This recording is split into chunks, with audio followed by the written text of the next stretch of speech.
Sio tetezi tena kama ilivyokuwa awali, sio uvumi tena wala sio mawimbi yatakayopita kama upepo. Ni bayana na dhahiri shairi kuwa jembe zaidi la majembe, kiongozi shupavu mkakamavu, jasiri mwenye akili na bidii za mchu amerejea kwa kishindo. Tarehe 2 Mei mwaka 2025, maeneo ya Kisii kulishuhudiwa tukio la kisiasa la aina yake.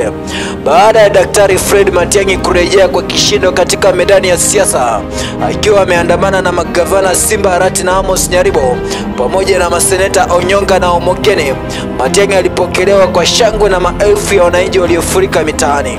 Katika hotuba yake ya kusisimua, alisisitiza kuwa amerudi kuungana na wananchi, kuelewa mahitaji yao na kuanza safari ya kuunda mwelekeo mpya wa taifa kuelekea uchaguzi mkuu wa 2027. Katika mkutano huo uliovutia viongozi wa kila ngazi kutoka maeneo ya Kisii na Nyamira, Matiang'i alitangaza mpango wa kuanza ziara ya kitaifa ili kujenga uungwaji mkono wa msingi kote nchini. Aliwaambia wananchi kuwa huu si wakati wa siasa za matusi, bali za matumaini na maendeleo.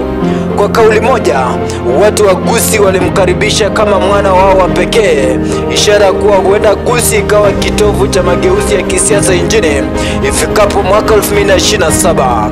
Ndio mwanzo wa safari itakayojumuisha mapinduzi, uundaji wa serikali mpya na kuteka anga zote za kaunti 47.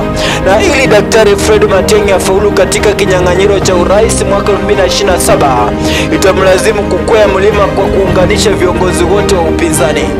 Mungu azidi kulinda na kupigania taifa letu la Kenya. Siku zote tuzidi kuombeana mwisho mwema. Mimi ni Andrew Wabwile, almaarufu Wabwile the Game Changer.